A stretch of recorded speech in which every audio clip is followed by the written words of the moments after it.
Hmm? Junior Bell, when did you get here? About half an hour ago. You were focused on training, so I didn't want to disturb you. I didn't even notice you were here. Oh, my apologies. I tried my best to stay quiet. Did I wake you up anyway? Nah, I couldn't fall asleep, so I decided to take a walk. Speaking of, why are you training in the middle of the night, Senior Yinhu? Well, there's no fancy reason behind it. It's just that I feel myself lacking in terms of training, especially when I see Shifu, Senior Fufu, and Senior Shuyuan excelling in theirs. It's hard to sleep whenever the thought crosses my mind. So after some tossing and turning, I decided to get up and have something to eat. But then I overate the buns and ended up feeling bloated. So that's why I'm here, to train and burn off some of the extra energy. Oh, I thought when you couldn't sleep, your first instinct was to get up and train. Oh no, I'm not that hardworking. However, training is great for self-discipline. Good food fills the belly, and good training nourishes the spirit. Whenever I tune my breathing and become mindful of the shift and flow of the world around, it always calms my restless heart. Why not give it a try, Junior Bell?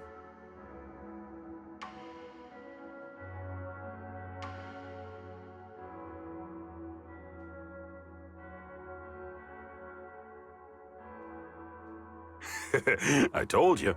It's great practice. This was the very first lesson Shifu taught me back then. The first lesson Ishu and Shifu taught you? I'm intrigued. Can you tell me more? Huh? That's what intrigues you? Well, sure. But your impression of me might change after. And it's not really an interesting tale. Are you sure you still want to hear it? Of course, as long as you're willing to tell it. All right. Before meeting Shifu and becoming a disciple of YUNKUI Summit, I was a wanderer roaming about New Eridu with no family. The only thing special about me was that I'm a panda thyran. As you know, bear thyrans and cat thyrans aren't that rare, but things are different with panda thyrans. Despite the sprawling city, I had no kin, and could only rely on myself to get by. Those were tough days. I hadn't learned how to cook, nor did I have any other skills. I was starving every day, scraping by with odd jobs. You can never truly appreciate food until you've starved. I learned very quickly that if I wanted to eat my fill, I had to rely on my skills. And then? Did you come to YUNKUI Summit and become Shifu's disciple then? Huh? Oh, of course not. There's still a ways to go. I became a hollow raider. Turns out, my ether aptitude is pretty decent, and I had enough raw strength to brawl my way through hollows. So I was able to feed myself by selling all the valuables I plundered during those expeditions. I couldn't care less about those who stood in my way inside the hollow. Etéreos, bandit gangs, other hollow raiders, you name it.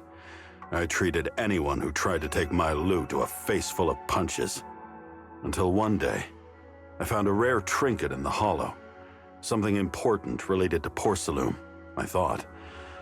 I wasn't sure back then, but I knew it was worth a fortune. And that's when a lady with white hair and garments approached me. I bet you must have guessed by now. Yep, that was Yishuen Shifu. I get it. She saw your potential and wanted to enlighten you. She told you to give up the Hollow Raider business and become a disciple of YUNKUI Summit, right? Huh? Of course not. We're just getting started. She lost her way inside the hollow and asked me for directions. But I didn't know that was all she really wanted. I thought she was after my loot. So, I fought her. That was the first time I learned that violence can't solve everything. Especially when you're up against someone much stronger than you. Shifu put me to the floor swiftly. I got it. That's when she recognized the potential in you, then convinced you to become her disciple, right? Huh? No, we're not even halfway through the story yet. I was spent from the fight, and then passed out from hunger.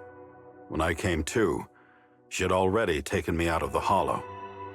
She told me that long-term exposure to ether was causing me to struggle with my inner demons, and that I should do as she said if I wanted to contain the violence within.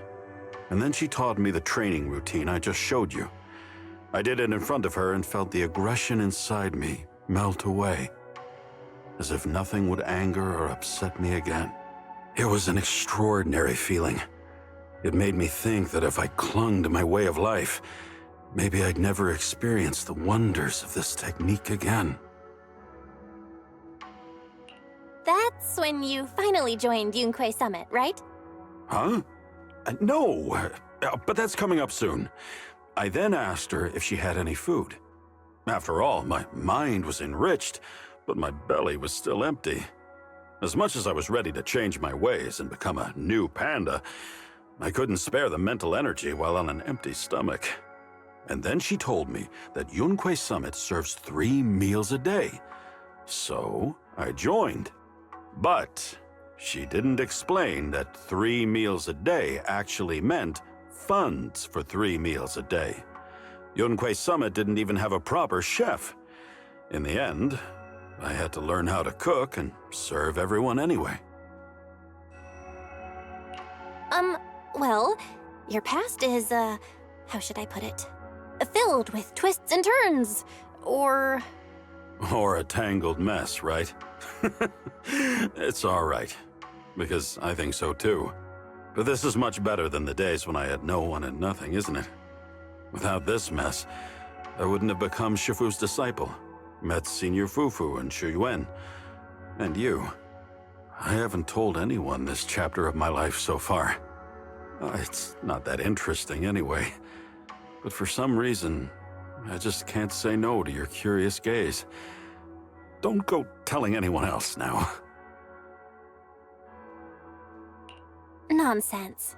I think it's super cool of you to have the courage to change, Senior Yinhu. Oh, you're making me blush. Well, I'm feeling tired from training. Why don't we have a midnight snack together? What would you like to eat? I've got you covered.